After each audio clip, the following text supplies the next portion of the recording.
And it's been going on for several years now, several decades.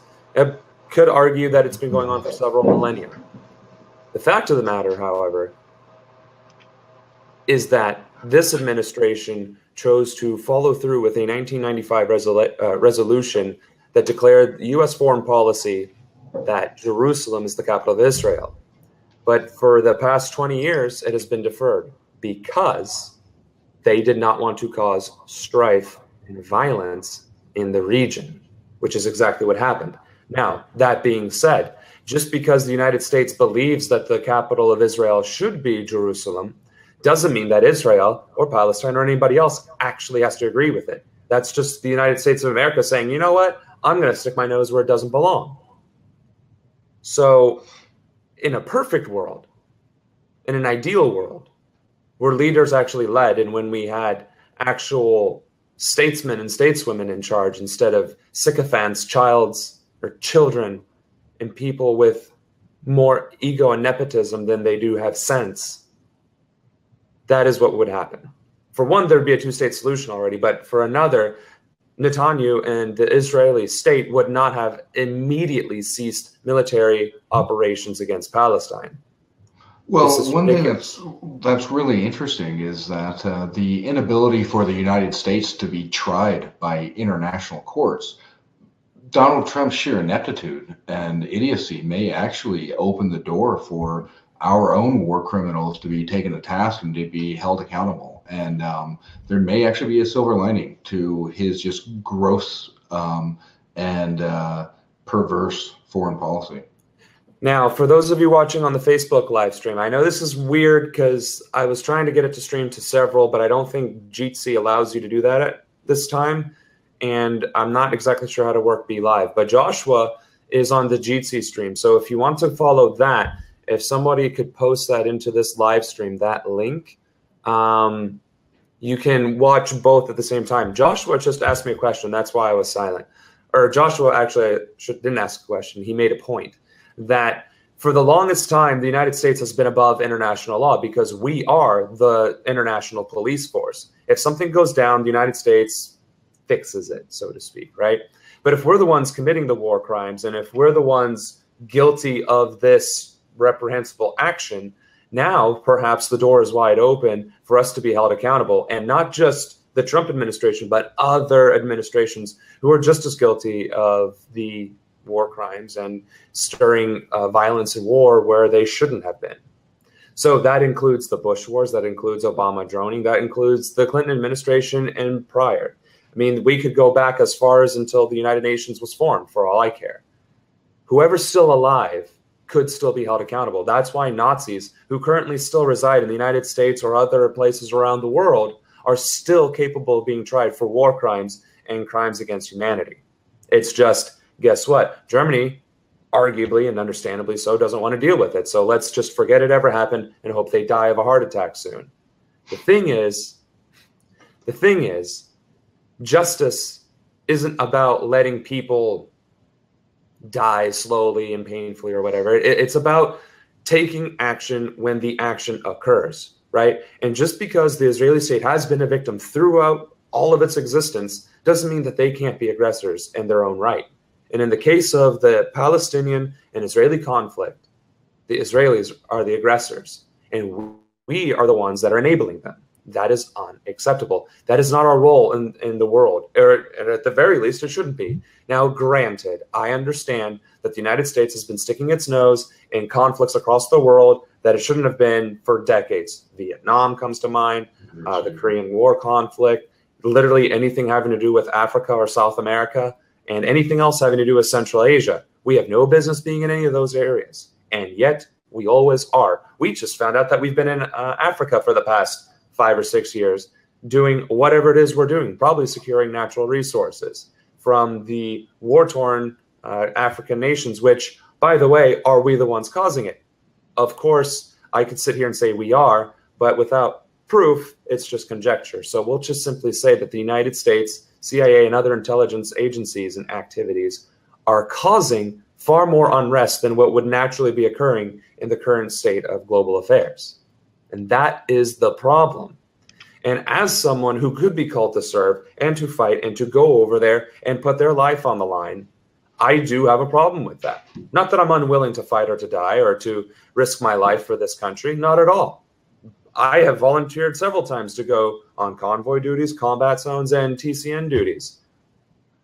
But that doesn't mean that those actions would have necessarily ensured the safety and security of this country. Just like incensing North Korea is not going to ensure the safety and security of this country. If anything, it's going to harm it. For one, the North Koreans have finally created a missile capable of delivering a nuclear warhead. This is now a nuclear capable country that is unhinged and unstable and being led by somebody who is reminiscent to and akin to our president, which is why we have such a low global standing. Now, the personal reason for this, and I've been given permission by Ellie to say it, when Trump made the declaration, declared U.S. foreign policy as it was, it immediately had the ramifications that we spelled out earlier. Israel instantly jumped on it. They didn't have to, but they chose to. So, two guilty parties at this point. However, Palestine also reacted, now granted, in self-defense or perhaps in retribution, however you want to choose to see it. 3 guilty parties because of one man's action. However, the missile strikes from Israel into Palestine caused the immediate deaths of 800 innocent civilians. Never mind the deaths caused by the rioting, which did devastate at least one family that is working on this campaign and is on the United Nations Security Council. 2 children's lives were lost. 2 children who were in this country for Thanksgiving, visiting family, laughing, meeting people, seeing what they would see, walking up to Ellie and saying, "Give Sam $1 because I like what he has to say." That little girl and her brother are no longer with us because of the actions of this fool, of this creature, of this man who is letting his ego drive foreign policy and who is just exacerbating any and all conflicts in the world. Now, I was livid yesterday, and I don't think I would have been able to do this live stream without using the F word as a comma and ranting and raving and simply going out to whatever facility I could and make that voice even more heard. But that doesn't solve our problems, does it? Being angry, being upset, swearing, stomping our feet, shouting.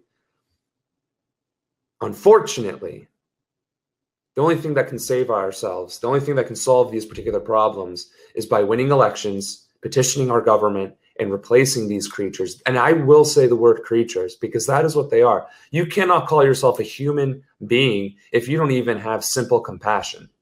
And what's worse is the vast majority of these people who vote yay for these military actions, who send our troops off to fight and die in these wars, these frivolous wars, mind you, and to cause actions and activities throughout the world that will cause civil unrest, they themselves have never once served. Less than 15% of all elected officials in the federal level of office have ever served any amount of military time. Now, of those who have, even less have even been enlisted. Even less have been active duty for a given period of time. The vast majority have been reserve officers who did it simply because they knew they were going to get into politics and it would be a check to mark on their box. Now, let me tell you something about that. My family goes back generations of enlisted service. I have enlisted members, and I have some that are officers, married in, married out, however it goes. My cousin just enlisted into the United States Army. He's an infantryman. I believe he's even working on getting his jump patch. I don't know if he's working towards Green Beret, but regardless, I have a cousin who's 18 years old, currently serving in the Army. My uncle just, and I mean like last year, retired from the Army as a sergeant major. All right. My father, 12 years Army. My uncle, 4 years Marines. Grandfather served 20 years Air Force. Great-grandfather, World War II, World War I. And then on my mother's side, yes, even the German half of my family had military service. Military service is about as much of my blood and heritage as the skin on my body. All right. When I say, and when I come from that angle, that we do not need to be fighting these frivolous wars, and that there have been wars in our history that needed to be fought, and I say this is not one of them, I have a history. I have generations of proof to back that up. And as a congressman, that might mean something. As some guy behind his keyboard, behind a webcam, maybe not so much. But that's the difference. We are at least trying to make a difference. Joshua, Corey, the dozens and scores and hundreds of other progressives and grassroots out there who are actively engaged in either reforming the Democratic Party, creating a third party, creating grassroots support structures, getting local candidates elected, joining the Green Party, supporting independent movement. Those people are making a difference. All the naysayers, all the detractors, everybody who causes a stir, it's like, well, you're not doing my thing, so screw you, and then causing drama on the internet. You are the problem, and you are the reason why we have Donald Trump. I'm not saying because you voted third party. I'm not saying because you voted Democrat, or even that you voted Hillary, or maybe you did vote Trump in the general or primaries. It is because now, when you see the fruits of that labor, when you see the reality at present, you still do not take meaningful action. You sit behind your computer. You support Israel attacking Palestine over Jerusalem. You support Bernie Sanders voting for unanimously with all of his other 89 senators to keep this particular 1995 resolution in effect, knowing full well that we have a child in the presidency. If we're going to make a difference, we have to start working together. If Anna and Adam's death do not put it into perspective for you, what will? Does the war literally have to come to your front doorstep? Do you yourself have to be drafted to fight overseas against your will before it starts making sense to you? Does everything that you hold near and dear to you have to be stripped from you, kicking and screaming, tooth and nail, before you understand that there is more than one path open to us? If you're in California, go right ahead and run as a Green Party candidate, but do not attack me and do not attack anybody else in the Rust Belt or in the Midwest or in the South for running as Republicans or Democrats, because that is the only choices available to us. Support their endeavors or focus in your own small area. Focus, but do something. Don't just lambast. Do not just cause tension and animosity and drama. That serves no one. All it does is ensure that those incumbents, those 435 creatures in Congress, I'm trying really hard to keep it professional here right now. If we continue on the way we are, if we continue to ignore the help and the resources at our disposal, and continue to do what we think is right rather than assist those around us, Donald Trump stays in power for another 4 years. Paul Ryan gets reelected in 2018. Mitch McConnell keeps his seat. Well, hey, Sam. Hey, so Ro Khanna, he's been in office for a year now, and he's already the idea man in Congress. And so progressive, or rather grassroots ideas, are ideas that can propagate, because the American people actually want these things. We are far further left than we're told on mainstream media. People actually want social welfare programs and less corporate welfare programs. And so if you actually speak with that voice in a sincere way, the American people really respond to that. And we have a congressman who's been in office for a year, and all his ideas are taking fire. So what Joshua said, for those of you watching on Facebook, was that Ro Khanna is pushing and carrying the populism flag in Congress, and that it is taking off by storm. This is something that we have been reiterating, we as in grassroots, since the DNC stole the election from Bernie Sanders. And this is true. This is the point that we've been trying to make with our voice, with my campaign running as a Republican, with cross-endorsing and cross-promoting across party lines, because it doesn't matter the party affiliation at this point. And I was just done canvassing getting 18 signatures out in 29-degree weather.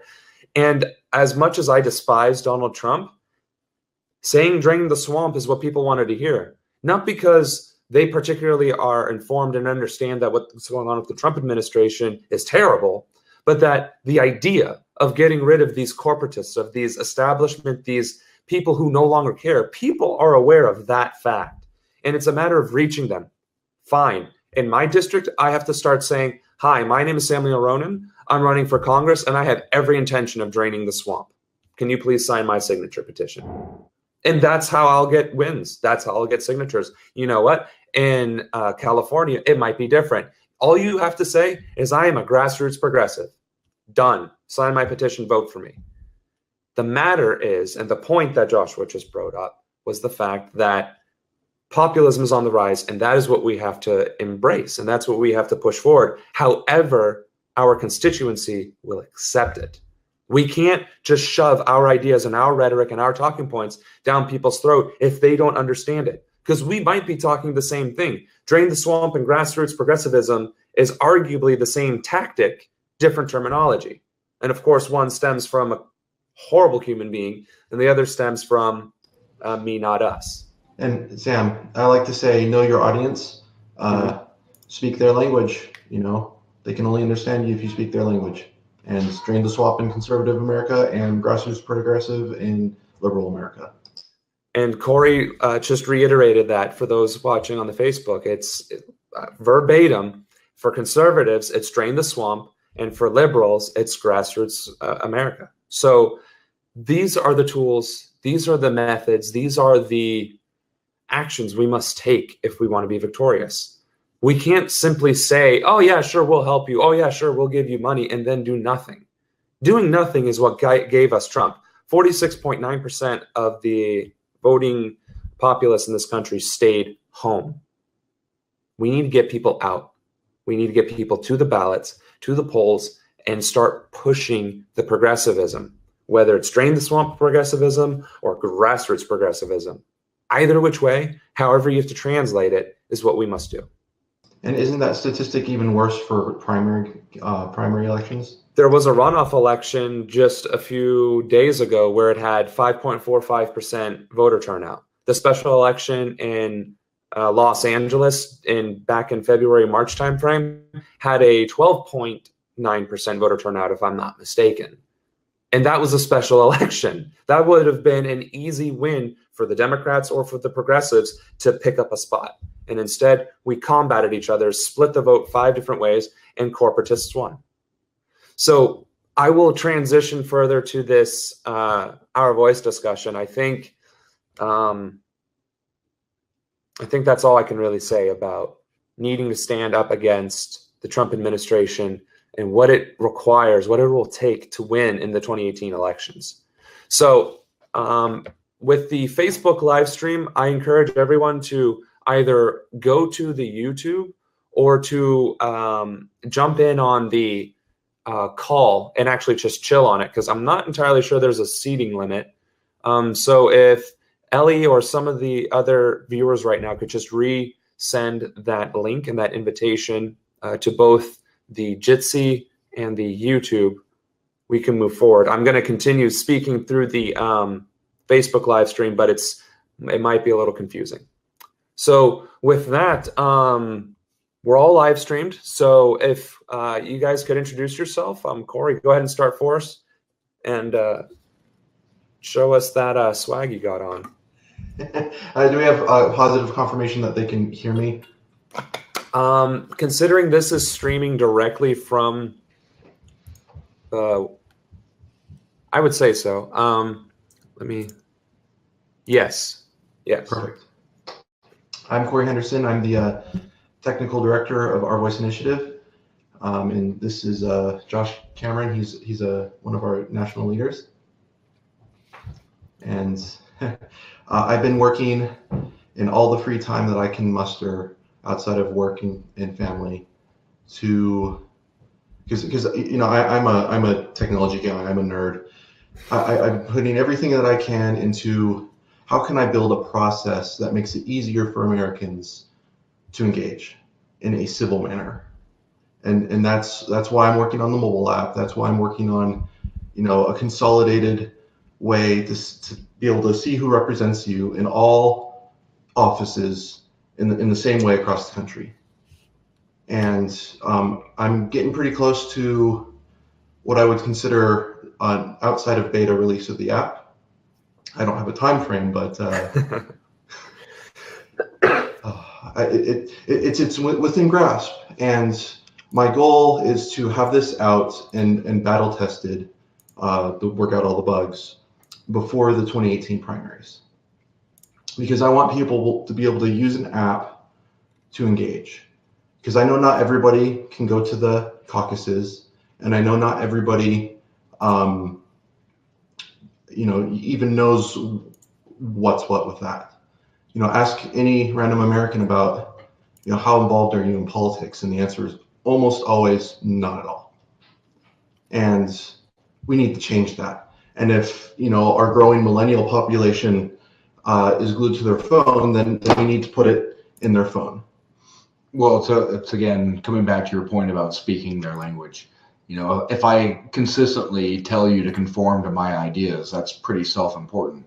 Chances are I'm not going to give you the incentive that you need to buy into my ideas, because I'm now browbeating you and telling you to conform. And so it's a very smart way to be able to kind of hijack a system. A hero of mine, if you will, is the Joker, and not so much because he's an evil guy, because I'm not really drawn to his evil. I'm drawn to the idea that he disrupts the system. I'm convinced that if the world were evil, he'd be good just to disrupt the system. And so I think that his ideas can be hijacked in kind of the where the other side of that coin is then Batman for justice.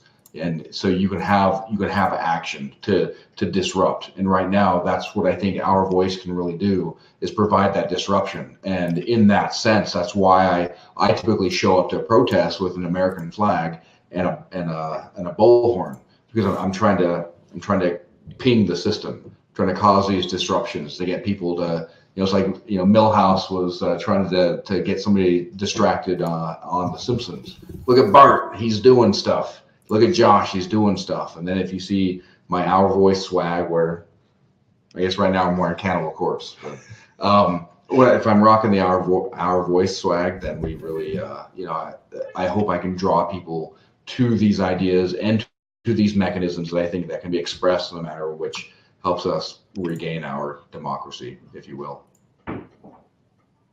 And one thing I just want to point out is, when I was first starting to get involved in politics, I remember seeing, those Facebook online surveys of, which candidate should you vote for, and taking one and it saying that I agree with Hillary Clinton and Bernie Sanders, 95%, and just kind of going, what? They're vastly different. Sure, they're both liberal and they're both Democrats, but they are worlds apart. And there seems to be a lot of disingenuous comparisons that are being made in the world, in that your stripes are either blue or red, and the reality is it couldn't be further from the truth. And I pushed really hard to get a set of 25 questions that get a pretty broad spectrum that cover pretty broad spectrum of issues that can really show you where you stand in comparison to other people, and try to make the questions as unbiased, and where you can't not show bias, have other questions show the opposite bias, to try to get a real sense. And what I found in the people that I've had take the surveys here locally is lots of people answered this questions the exact same way, and they were blue dog Democrat and hardcore Republican. And there are a few key issues that they disagreed on, and that, that's to be expected.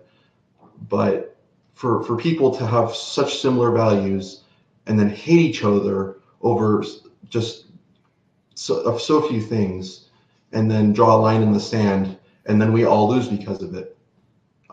That's what I want to solve. I want to bring us together. I want to set differences aside for a collective goal, and that's why I'm doing this, really.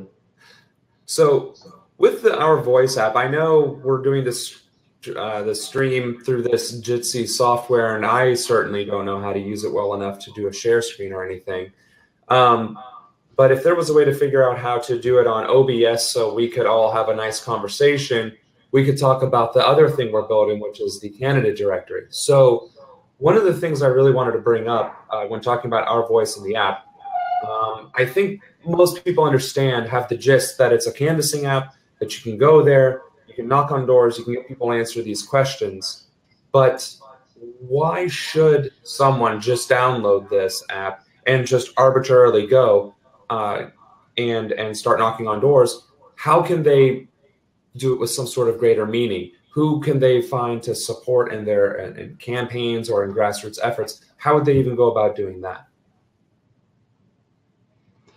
Well, so the current version of the app is basically just canvassing, but a future release will contain the geolocation.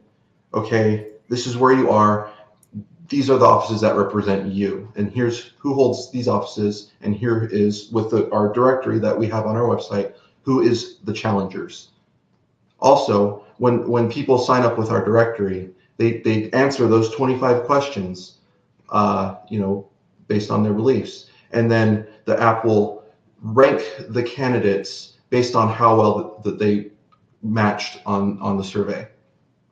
Now, a candidate will float to the top if they agree with you the most. That doesn't mean you should vote for the one at the top. We lost your mic, dude. Yeah, sorry. I noticed that.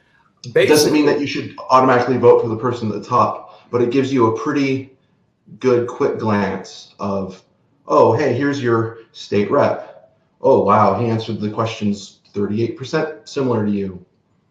Maybe, yeah. So what you're saying is, with the app and your survey, answering the survey on your own user profile, and then linking those answers to the candidates on the candidate survey, we can truly circumvent the party system, because we will find people who match our values and our ideals, irrespective of how they might be running for office at any given time. Yes. Well, and then let's say that you were like everybody, nearly everybody else, and maybe the 46% that you brought up that decided to disengage. Well, we have to understand that there are so many barriers to engagement that are purposely there to be barriers to engagement. And so if we can have invitations to engagement, well, then now we're circumventing these barriers. And the more that we can invite people who don't have time to say, you know what, this is how you can make an informed decision, take 10 minutes, 15 minutes to fill out this survey. And instead of us telling you, hey, you're a communist, or you're a socialist, or you're a radical right winger, or you're a libertarian, we say, hey, based on how you voted, this is who also agrees with you. I'm not here to vote for you. I'm here to augment your voice. And I think that at the end of the day, if we can have an honest disagreement within our government, then we can at least get somewhere. Where right now we have a dishonest disagreement simply because people are paid to be disagreeable for the sake of being disagreeable. And if that's all you have is disagreement for no other purpose than to disagree, then there's nothing you can do.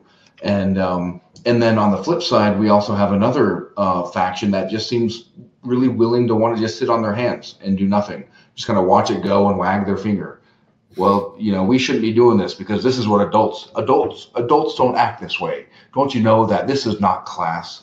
Well, you know what? In the fight for our lives, if we're in a foxhole, I'm not really worried about class. I'm not really worried about if you align yourself exactly the same way that I do on higher areas. I'm trying to align myself on Maslow's hierarchy of needs. And do we have the means for life? Do we feel safe? Do we feel a sense of communion and fellowship? Okay, well now let's start giving ideas, giving birth to these higher ideas. But until we can get to this place where we have living wages, people's healthcare is actually funded, and there's a progressive tax system that we pay relatively the same amount, but we're actually maybe even a little bit more. But then you get daycare taken care of. Right now, I was talking about earlier, I pay for advanced daycare for my son. It costs me as much as my mortgage. It costs me about $850 a month.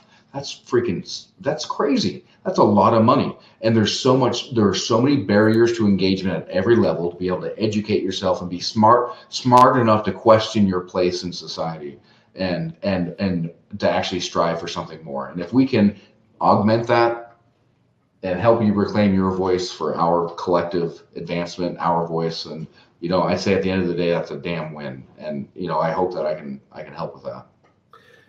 And that's kind of the gist of it. I think people tend to forget that this is not just, people like to call this my organization, and it's really not. I might have, had some say into, yeah, in all honesty, Corey built the damn thing. He built the app for sure. And, with the candidate directory, he had a very strong stay in putting that thing together too. About the only useful thing I've done so far is yell at people and tell them to work harder. And then we tell them to calm down, just, don't take it personally. And Corey having to be like, stop. But seriously, the Our Voice app, and of course, I know in this live stream on the Facebook, you're going to have to just cross coordinate on the YouTube. I'm sorry about that. Working on it, I promise. But for those of you watching on YouTube, the Our Voice app is more than just an app that's free that allows you to knock on a couple doors, keep a couple of pieces of information. When you go and knock on doors, and when other people go knock on doors, and that data goes back into the back end, which I know, Corey, you explained to me the difference, but the website back end to where it stores all this information, it becomes then available to everybody. You can see on your map what you have accessible, what's already been done. You can even individually look at the answers that are there. We're also eventually working on, not sure when, because that's up to Corey, when we can do the individualized and personalized questionnaires as well. So that if you're running for, say, Congress, you don't really need to be talking about if you're running for school board, you don't need to be talking about foreign policy. You need to be talking about the school system in your district and the things that you're going to do, those 5 or 6 things or whatever. And that malleability, that versatility is what changes the game. Now, on top of that, the candidate directory allows you to see who's currently in office, who's challenging them, and where they all stand. And you can literally take your survey, your answer, your voice, and bump it up against what already exists and see in a very stratified, statistical way, in a list, who you should vote for, irrespective of party. The Green Party has the biggest issue of being relevant and having their voices heard. Put your name on here. Put your name on the candidate directory. You will have more exposure than you've ever had in the entire history of the Green Party. Not because I say so, not because I'm trying to be insulting, but because there has never been a process. There has never been a means for a Green Party candidate to be heard at the same rate, at the same level as a Democrat or a Republican. Even some independents have a better visibility than third parties because that is more interesting to the media than somebody running as a Green or as a Libertarian. Now, in the case of Ohio, we need to get 3% of the vote for Green parties or they lose their ability to be on the ballot. Again, the candidate directory, again, the canvassing app. These two tools combined allow you the infrastructure, not just the Green Party, but you in general. The grassroots movement has this infrastructure at their fingertips. People keep talking about the third party, the third party, the third party. The candidate directory coupled with the canvassing app is the third party without having to be on the ballot. And that's the point. And that is the difference that we've been all trying to convey for the longest time. It's not about which party can we salvage and replace or rebuild. It's about how can we use the system that it currently exists to our advantage so that we can infiltrate it and then make the changes that we need to make. Because at the end of the day, the goal is free and open elections that are publicly funded, right? To eliminate party systems in general. Well, guess what? Our Voice is that step. It is already doing that thing. But it can't succeed without your help. Well, and correct me if I'm mistaken, but as I understand, as you take the survey, you can ping yourself in your geolocation at your house. But then, if you say you're at work and you want to show off the app to somebody, you at lunch or something, you can have them take the survey. When you prepare to knock, it has you confirm your address. You can search your own address and then confirm where your address is and ping your map from a different location. Yeah. And so that way, if you don't have the means, or say you feel really uncomfortable knocking on people's door, you can actually go to the talk to somebody, fill out the survey so that they can get connected and that they can see how the app works. And you can do it in an environment in which you feel safe. And say you're at a protest or you're just hanging out at the symphony. If you have 10 minutes, have somebody take it. And so this is a way to build the database and make it better. And so if you have the means to share with us 30 minutes of your time a week, you could potentially get three people a week. And if you can express that over the course of a year, well, that's 52 weeks in a year. So now you're looking at you just added 156 people to our database. You're one person. And then if we can express that across orders of magnitude, then we're going to give a free means for people to penetrate into the political sphere in an effective manner. And we're going to help reduce the hurdles towards their disengagement and their ability to inject themselves in a manner in which is effective. Which is the biggest issue, correct? Is the fact that people may not necessarily be unwilling to vote, but they're disenfranchised with the system itself, and therefore they stay home and don't vote. And of course, most people don't have time to educate themselves on the issues or in politics. This consumes my entire life. That's the only reason why I am informed on what's going on in current events. But believe you me, when I say I work 50-hour weeks, the last thing on my mind is, I wonder what's going on in my local area. But because I'm running for office and because of all of the political endeavors that I have been engaged in, that is my mission. That is certainly something that matters to me. But I understand entirely why probably nobody in this apartment complex gives a damn about what's going on in politics, because they've worked all week. They want to sit home and relax, put their feet up, drink a beer, spend time with their girlfriend or the loved one. The Our Voice app is designed to be as unintrusive as possible, as simple to use and user-friendly as possible. And the biggest, I guess maybe misunderstanding is that you don't have to go out in this frigid 29-degree weather and be knocking on doors for it to be useful. You can, as Joshua was saying, be in the comfort of your own home and be like, hey, Ma, what do you think about, foreign policy? You don't care. All right. What do you think about healthcare? Yeah, your meds. Yeah, I know, Ma, I know. You got to go to the doctor. They keep telling you to go in downtown. Ma. All right, I'm going to put you, Ma, hold up. It'll be hilarious, right? And I know I just used a really terrible Brooklyn, New Jersey something accent. I don't know what it was. It was awful, though. And if you're from that region, I apologize. Point being, it is that simple. And I get it. The few things you don't do at work or the bar are talk about politics. But this isn't politics. This is literally, hey, bro. Hey, what do you think about, universal healthcare? It's like, I don't know, free stuff. It's like, okay, does not support. Though, if you get cancer, you have to pay like $30,000 out of pocket. And if it was, universal, you'd just be paying what you pay in your paycheck every week. It's like, what? Yeah, it's like, oh, neutral. Boom. Hey, where did you live? Oh, wait, hold on. I got your call sheet right here. It's really that simple, folks. And the same thing with phone banking. This can truly transform phone banking, because before it's, all right, I've got my handy dandy list. Today, I'm going to call John Doe, and their number is 123-123-1234. Ring.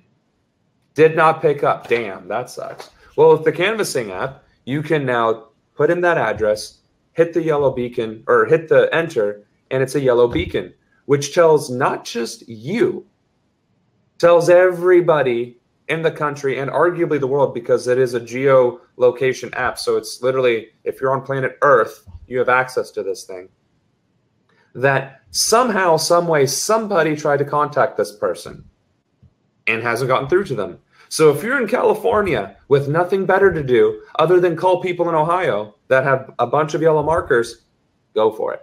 That is the point of all this. It brings politics to the palm of your hand. So when you're on your commute and you're just sitting there on the bus, you know, we're sitting at a red light, waiting for the train to cross, you're like, well, here's a yellow. Call him up. Hey, what do you think about this thing? Oh, yeah, by the way, I'm just some guy making, you know, oh, I'm a creeper? All right, cool. Yeah. Go back to yellow. Done. Or, hey, my name's Samuel Ronan. I'm running for Congress. Yeah, you hear that loud noise? That's a train going by. I just wanted to know what you think about these issues.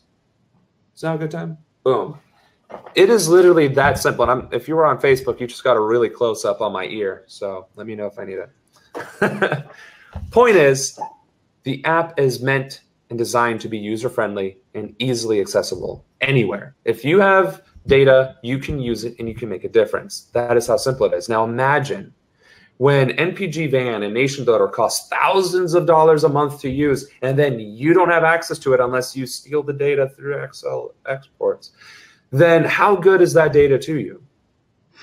Our Voice, the app, stays with you for as long as you choose to keep it. And if you have 100 doors knocked with 100 surveys, that is your 100 surveys.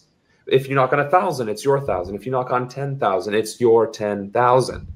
And if you're in a group and you combine all that stuff, you all have access to that group. That's the point. It is about working together and encouraging people to work together. Because let me tell you something about knocking on 20,000 doors in 5 weeks. You have to quit your job. You will get shin splints, and you will probably need to go to the doctor if you're under the age of 25. Or no, over the age of 25, because I was 26 and I wanted to die. And I did knock on those 20,000 doors, and it was not fun. So obviously don't do that. My point here, and what Josh and what Corey are saying, is these tools are free and available. They are at your disposal. Okay? There is no gimmick. The only gimmick that is going to exist is if you're a campaign or an organization and you want access to the whole plethora of data, not your own personal data, the whole plethora, like the entire state of Ohio, and you're Planned Parenthood, and you're like, hey, you know what? I just want to get the state of Ohio data. Can we just have that for free? No. Did you put in the hours? No. Did you have your army of volunteers going out there and collecting it? Maybe. Maybe you had like 1 trickle %. But if you want the rest of it, yeah, that's going to be a little bit. But we're not talking hundreds of thousands of dollars to have access to it for about 3 months. We're talking 0.001 cent per line of data, which is perfectly reasonable for anybody who's needing a massive import of data. And the money, just want to clarify, money goes to paying for the infrastructure that supports the existence of the app. Because right now the burden's on me. And I can bear it for the short term because it's, you know, not very heavily used. But if we start getting literally tens of thousands of people using it, then we're going to need to live off of, you know, monetization of some form. And if we can make it by with just donations, great.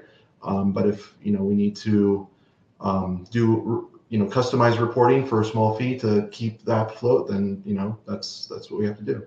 Well, we also have volunteers that have full-time jobs as well. And so, you know, if we actually have the means to have a means of production and actually make some monetary value, you can actually have some of these masterminds behind the scenes, and we can actually pay them for their work and hopefully secure their entire workload for that week. And so if we have people that are putting in 20 hours a week on top of 40 hours of their other week of their other work, then you know, they're already kind of sapped, and we're not necessarily getting them at their best, maybe. But you know, if you have the means to actually hire somebody outright, then hopefully you can actually you're getting a lot more bang for your buck. And at the end of the day, I think a lot of people that are involved with this organization really want to help out, and most of us are pretty open to new information. I think ultimately that's what it comes down to. Be aware of what's out there, be open to new information, don't be afraid for your ideas to be challenged, and you know what, try to learn and find what information you can from your fingertips. And see, that's what it comes down to. We're not trying to make money off of this. We could care less about profits. It's simply about keeping the system alive and available, and being able to get people to hire the contractor, so to speak, to finish the processes that we ourselves can't do. I mean, I'm capable of doing a great many things on Excel, but not real coding. And that burden lies on Corey. But Corey does a different type of coding for a living, not this, well, app development, for lack of a better word, or something that's easier to understand for people. So if we had a couple grand, a couple $100 to throw, hey, this money, you will be able to do this thing so we can get this new feature. That's what it's all about. We're not trying to get rich off of this. We're not trying to become Bill Gates or start, OkCupid for our voice. We are literally just trying to create an infrastructure and process that is sustainable for you to use at home and to use on these campaigns and to use at these activist rallies. If everybody had the Our Voice app and linked to each other, are you kidding me? We could dominate, and that's the point. Our strength is in numbers, and that's why this app was designed to be as versatile and open source as possible. Same through the candidate directory. Literally, all you have to do is press a blue button to say add candidate, put in your information, make an account, hit enter, done.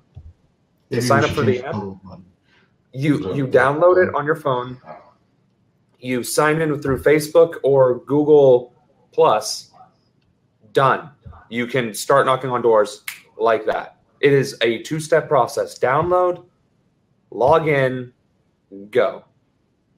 So that is the difference between MPG Van, where there's like this, oh my God, learning curve. What is this monstrosity? Oh, and I have to ask permission to download information. Oh, and you need to know if they were Republicans or Democrats. Oh, and. Whereas this is literally input data, it syncs. If you need it ported back out, you do the thing, and you're done.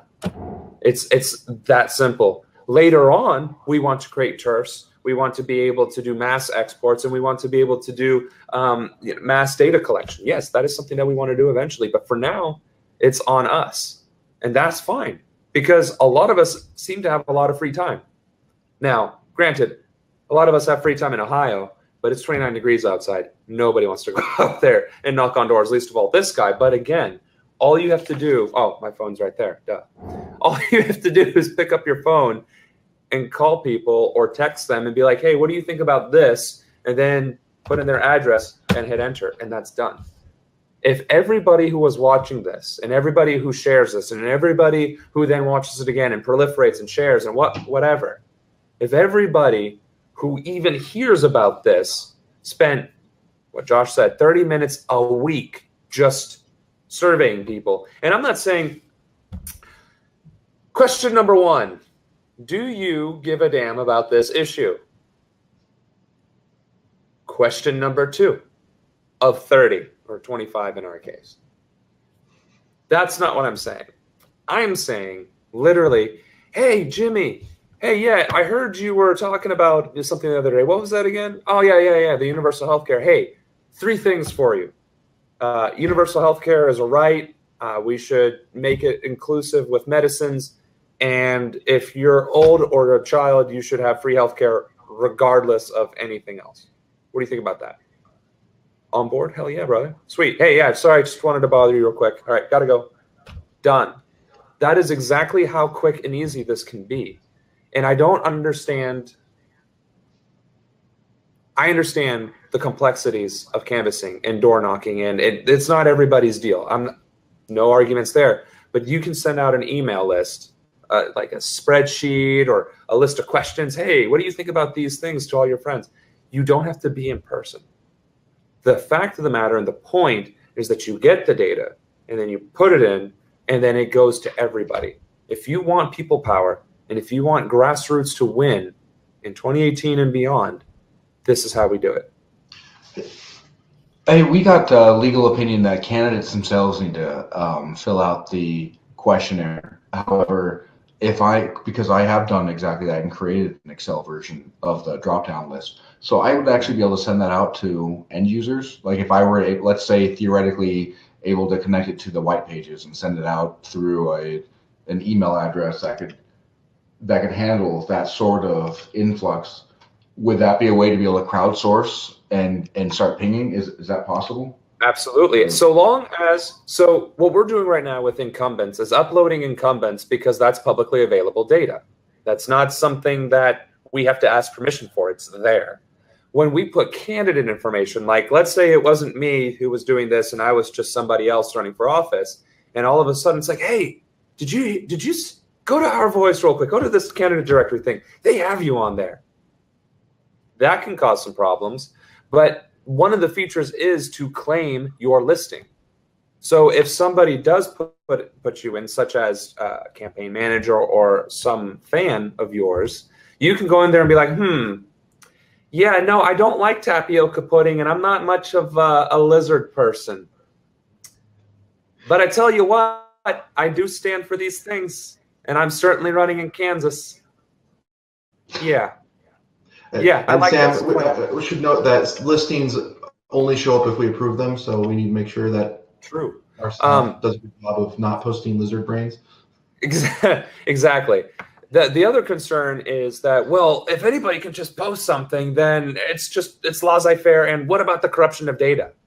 Aha. We approve it. And by we, I don't mean me. I mean we as in Our Voice, as in I don't even get to even look at the back end of the website for that reason, because I am a candidate, and that would be kind of self-serving if I had access to it.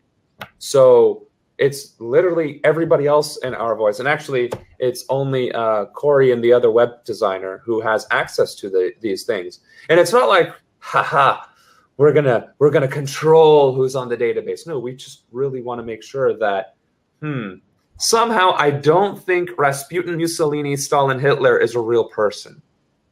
Or, Pikachu, I choose you, is probably not running for governor in Florida. It's a good campaign slogan though. Pikachu, I choose you. Yeah, you could maybe go out LARPing. And so this is it. I mean, at the end of the day, let's say that Pokemon is something that you are very drawn to. And let's say because you like to play with ideas, let's say that you see a philosophy built within these cards, and these cards are ideas that you're expressing. You're a wizard, and that's exactly so you're why having this epic battle. And so what?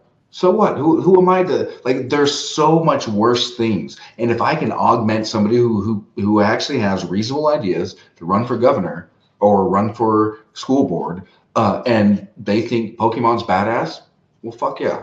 And dare I say that Our Voice is the Pokemon go to the polls? Oh snap! Oh my God! So just so you guys know, Corey Henderson, our technical director, said these words. Dare I say, Our Voice is the Pokemon Go to the polls. Yes. But seriously, folks, all joking aside, all kidding aside, that is exactly what we're trying to do. And with the candidate directory, it's really neat that you can search for things. So there's these different caucuses, right? The Veterans Caucus, the burning. There was some, I can't think of it right now. Something Los Angeles burning something. And then there's, I don't know, real progressive. And then there's, Justice Democrats. Type in Justice Democrats and other, so look up the search bar, and boom, you have the entire list of Justice Democrats that are near you or whatever parameter you chose.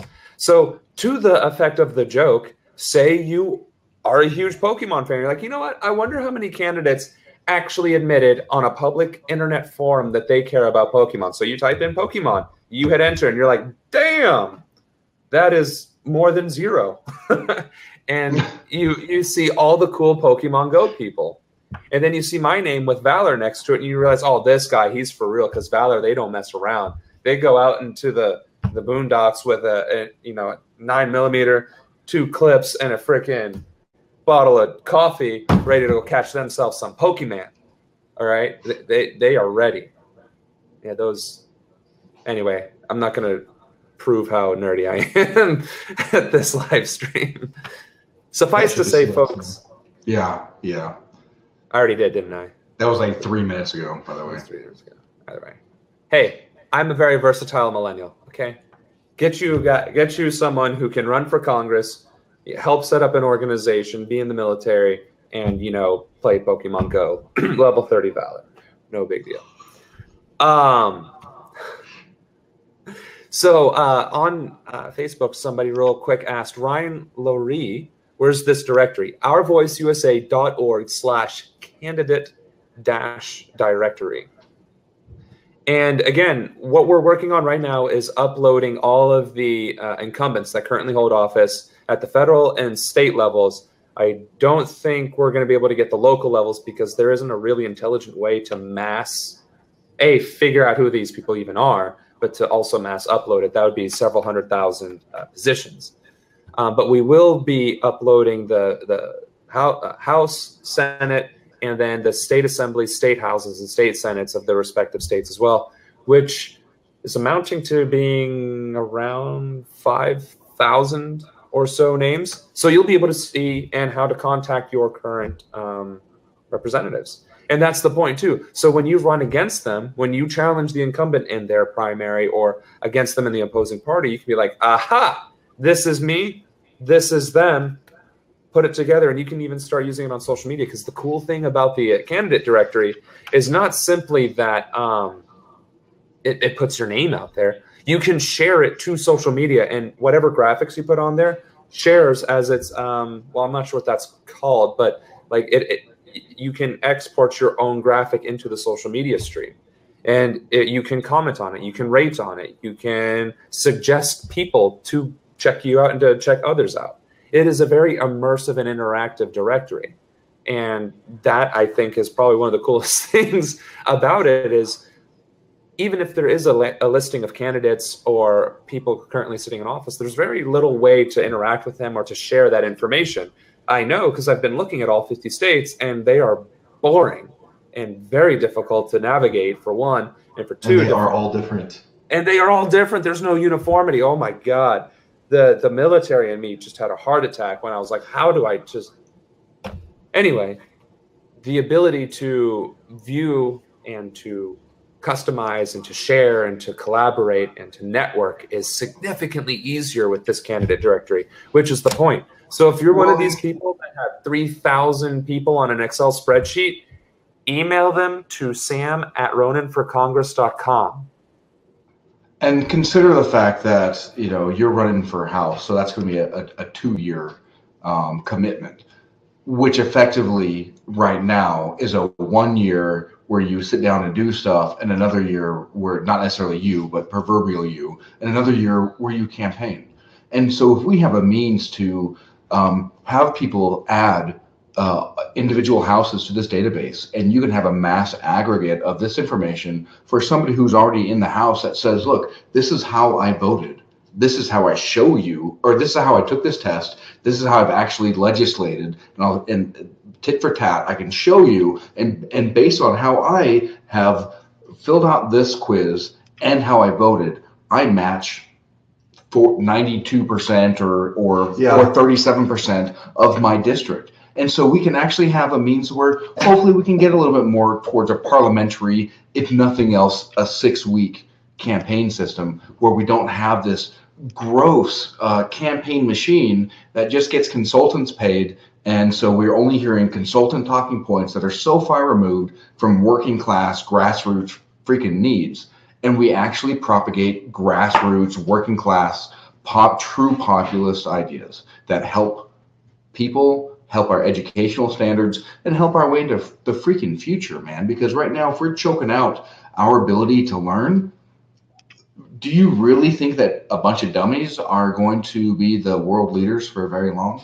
Like, honestly, at the end of the day, do you think a country full of a bunch of dummies that are bone-gnawing thugs that are just they're going to still somehow be able to lead the world? We can't hear him. We can't hear you, dude. We lost your mic. Sorry, I was typing, and then I forgot that I was typing. But yeah, that's the thing. In this country, for better or for worse, we have a lot of apathy towards everything. And we want things instantly. We want things now. And we're not going to take the time to do it unless you're insane like me and Corey and you. And Corey and Chris and Michelle. And Holly. But my crazy is compatible with your crazy. And at the end of the day, we're all crazy. And we need to understand that we have these crazy things. All of us are kind of crazy, and that's okay. So often we have mainstream media that lambasts the most human thing about us. And this is ridiculous. So hopefully, if nothing else, this will bring together our collective humanity, and we'll be able to propagate human ideas, human ideals, and again, legislate from a Maslow's hierarchy of needs from the bottom up, as it should be. And that's, I think, I really wish I had $1 million. I mean, even $10,000, I would gladly waste all 10,000 of those. If I had a friggin' Bitcoin, I would spend that on marketing, because I think people are so frustrated and so confused, and they need and want a thing to do, to take action and initiative. When I see my Facebook stream, I see a lot of sorrow, I see a lot of anger, and I see a lot of desperation. Depression, perhaps, but I also see a willingness to fight back. Like, what can I do? Please tell me what it is I can do. Give me the thing. And people are like, you need to support your local blah, blah, blah. Why aren't you doing this and that and the other? It's like, stop. You're being antagonistic. You're not helping. You're exacerbating the issue, right? Enough of this.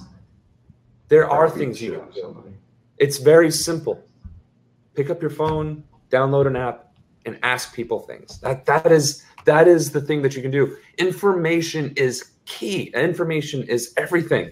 If I had this app last year when I was running for office, my life would have been exponentially easier. For one, I would have known if my handouts were even going to work, because I bought 60,000 of them hoping that my platform was going to be the right platform.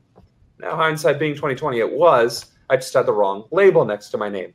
But again, if I had this app and I could be like, export, Democrat, Republican. This app doesn't do that, because we don't care about that. We care about issues. Okay, so I go to the Warren County affairs. Okay, yeah, this is a 80-20 district. Yeah, you know what? I'm going to stick with these values because that's what my district gives a damn about. And I'm going to run as a Republican. That is what we should be doing, right? And Corey, you gave me an eyeball, an eyebrow raise. So maybe we can add if they're Republican or not. I think it is an option in the survey, isn't it? Or no, that's just for the user.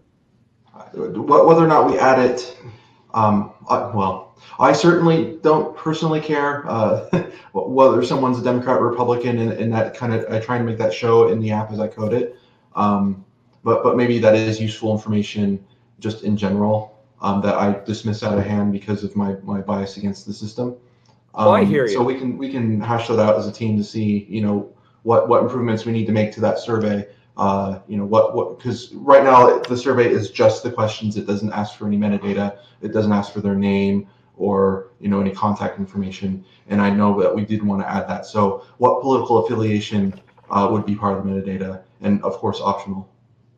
Yeah, and see, it's these things about what do people want, what do people need, and what can we offer them.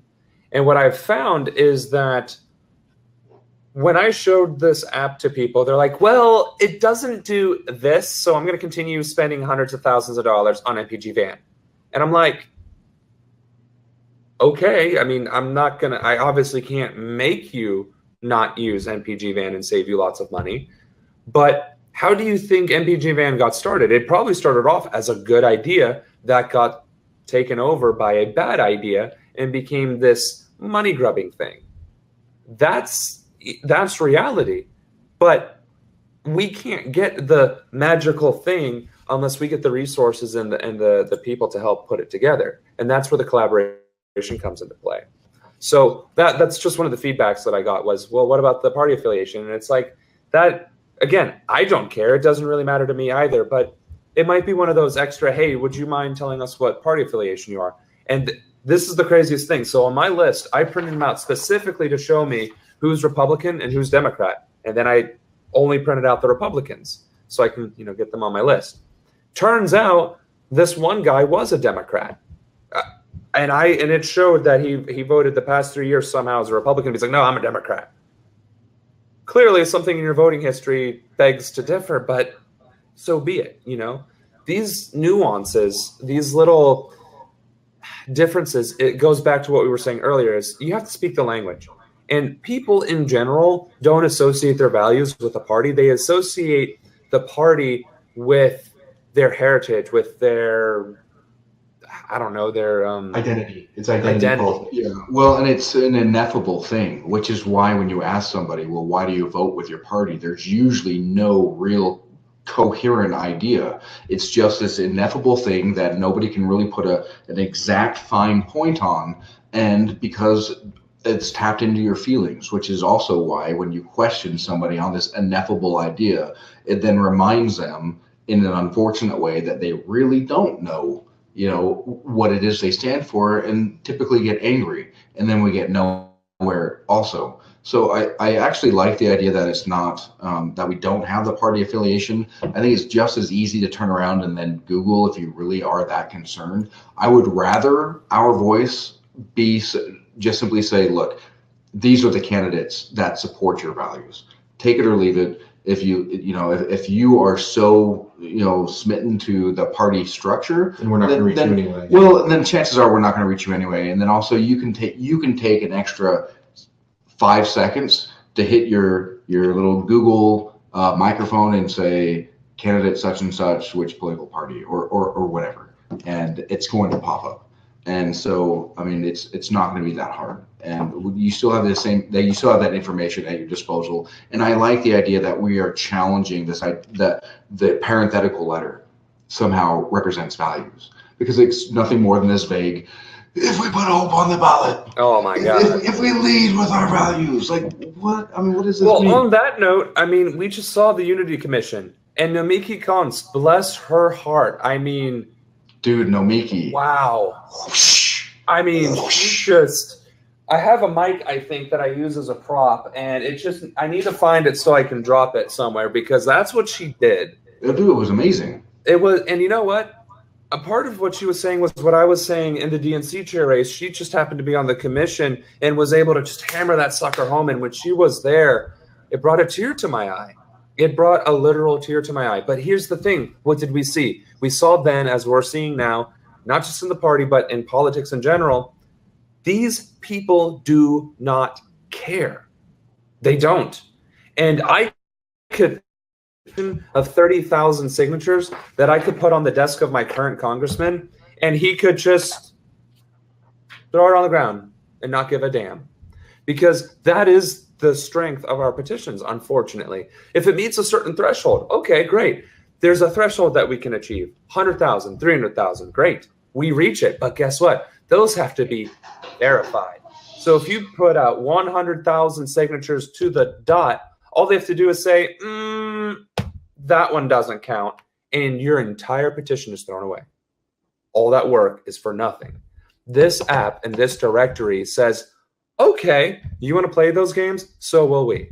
Your opinion doesn't matter. Ours does. The people, this district, our community, that is what matters. And this is where we stand. And you get to see this heat map of, people care about healthcare. People care about their jobs and the economy and lowering taxes and making education more affordable and more accessible. And hey, maybe actually having to do with your degree.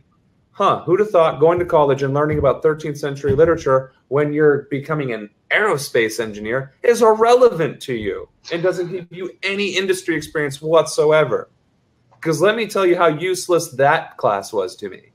Yeah, out of somebody who's seen maybe collectively 20 plus seasons of Star Trek, I would like to challenge that idea that there may actually be somebody that has language that's very similar to 13th century literature, and so you may be a xenolinguist in centuries to come. You may need these skills, so I would push back on that.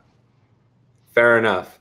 Point being, we can certainly cut back on the tuition debt. Yeah. We should tie in the degree system so that it actually correlates and coordinates with industry needs and specifications. And then we can hold the industry accountable for saying, hey, jerks, there's all these new people with their fancy, shiny degrees that you've been clamoring for the past 20 years. They got them. Hire these people and train them. Well, and also something that, I lived in Indiana for 7 years, and I don't think Indianans and Ohioans are really that much different. And I think if we talk about jobs programs and people see the value of a living wage, and they understand that this idea that, well, if you don't like a minimum wage or you don't like a low wage, just go get a different job. While that seems like a reasonable thing to say, if you unpack that further, it's effectively saying anyone who holds this job deserves to make a non-living wage. And so this is where we start running into problems. And we show a divorcement with reality when it comes to education, in that, as you were talking about degrees, we want to be able to work within our degree, but also we're still going to need very blue collar jobs, carpenters, plumbers, electricians, because we can't have farmers. We can't have the standard of living that we have without these jobs. And so I would also really like to see a push for trade schools as well as a push for STEM education, because again, as a Star Trek nerd, and being that I live in the age of Elon Musk, at some point, we're going to likely try to extract minerals from our moon or from Mars. And we're going to need plumbers, we're going to need electricians, we're going to need mechanics, big wheel mechanics up on the moon, and that can work in limited gravity. And so there's going to be, if we actually work towards the future, it's going to open up a lot of different jobs, and we can actually use technology and how it disrupts to give birth to new jobs in new sectors, in new areas, rather than fear it and hold on to archaic ideas simply because it's worked before.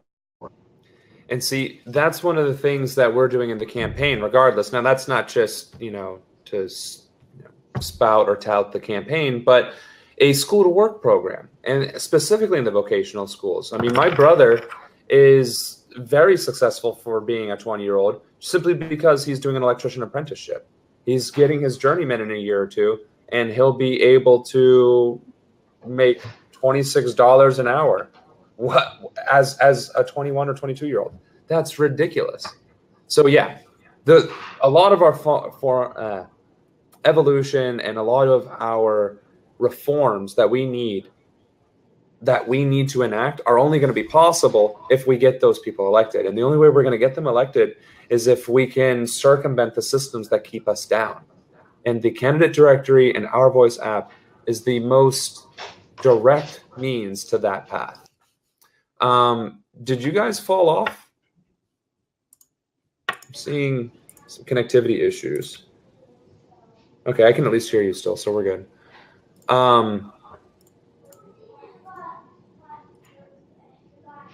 But yeah, I think I didn't realize how much time this is much longer than we normally go for the live stream. With that being said, though, I think we got a lot of information in. I think we got a lot of what needed to be talked about out. Do you guys have any other things for the audience to say or to hear? Support net neutrality. I mean, if there's anything that Our Voice is hopefully going to convey, is that on a Venn diagram where you've got a circle and then another overlapping circle, the vast majority of us overlap in so many more areas than we don't. If we again look at things through a Maslow's hierarchy of needs, how do we sustain life? How do we feel safe? And how do we have a sense of community and fellowship? And if we can look at politics this way and augment people running for office and augment grassroots voices in this capacity, in this way, net neutrality is required in order to facilitate that. And we're gonna win. And this is why they're so scared. This is why they're trying to roll back net neutrality. This is power being dragged by its feet, and it's clawing its fingers in, and it's trying to. And power doesn't concede willingly. It's effectively what I'm trying to get at. But awesome. Well, that is certainly a note to close it on. So with that, thank you, Corey. Thank you, Joshua. I don't know if we figured out necessarily what was going on with Jitsi, but I think that worked well as far as being able to bring others on and have a conversation and have it go to at least one place correctly. We can do this in the future. So Corey, when you start doing the Our Voice live streams, Jitsi might be something to consider. Just remember that the URL at the top is a little silly and it's random, and I don't know how to change that to being like, say, /Our Voice. But anyway, yeah, it looks like they use float tables. Whatever that means, yes. And actually, before we close, there was one thing that Paul wanted to ask, which was when we were talking about canvassing and phone banking, do we think that it would be possible to create that as a functionality of the app to where you could directly phone bank from the app? Well, like I always tell anybody who asks something like that, anything's possible. It comes down to resources and priority. If that's something is really beneficial to you, give us money, and that will become more of a priority. I mean, I hate to say it in those terms, but I have the direction that I want to take, and it gets tugged one way or the other based on feedback that I get from the rest of the team. But if we could hire somebody to help out, well, they're going to do what they're going to do, and I'm going to do, and it's going to go in the same bucket. So if you think putting a few grand into this app to get what you want out of it will help you, 10 times 10, then yeah, there you go.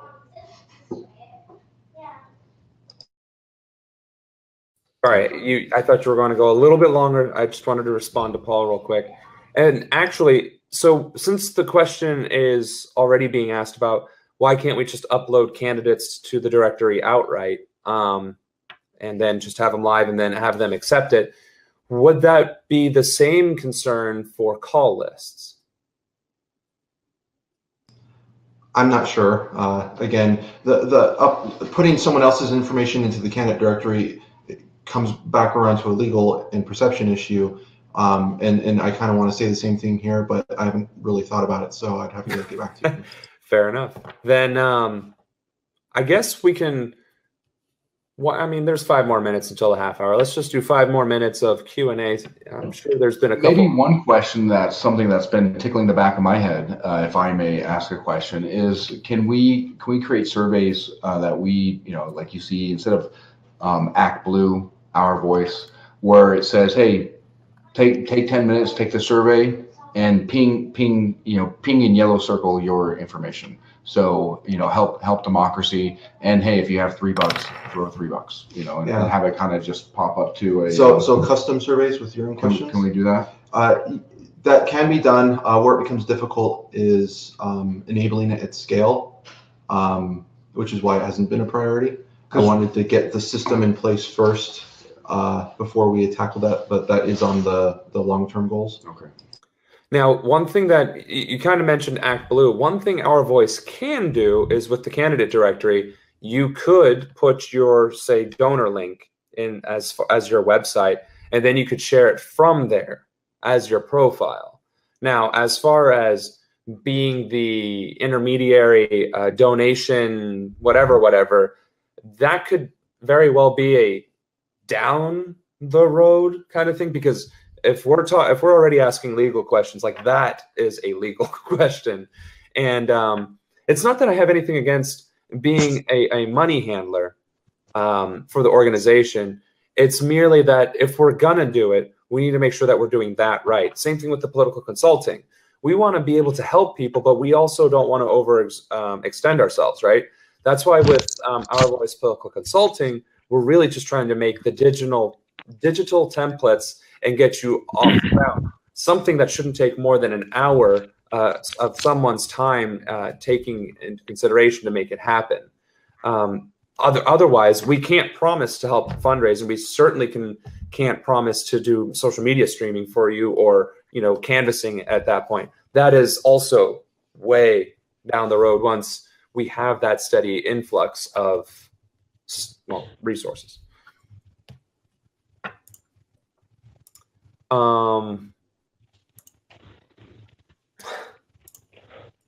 let's see. We just got somebody to join at the last second here. Could you introduce yourself? Sorry that the whole getting candidates to join the stream thing didn't work quite as planned. You talking about me, Sam? Trevor, hey. Yeah. We did the veterans part in the beginning of the stream. Now we were talking about the Our Voice app and directory. But by all means, you can tell us a bit about how having these kind of tools can help us get people elected that'll support the marijuana industry. I know that's something that is very near and dear to your heart and that you've been advocating for several years due to your own military medical needs. Unless, of course, he just, got booted, which that does seem to be the case. Well, in either case, medical marijuana is something that a lot of veterans use for pain relief, but as well as treatment for PTSD.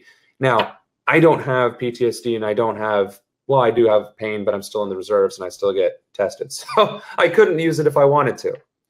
But for those veterans who are no longer in service, or even if they have a service-connected injury or disability and they're still active, I think it should be something that's available to them, because as long as you're not getting high in the middle of roll call, I think you're fine. As long as you're not, smoking a blunt or eating, edibles while working on aircraft, I don't think there's going to be an issue, because people drink and people smoke all the time too. And yet they can still do their job perfectly fine because they don't do it while on the job.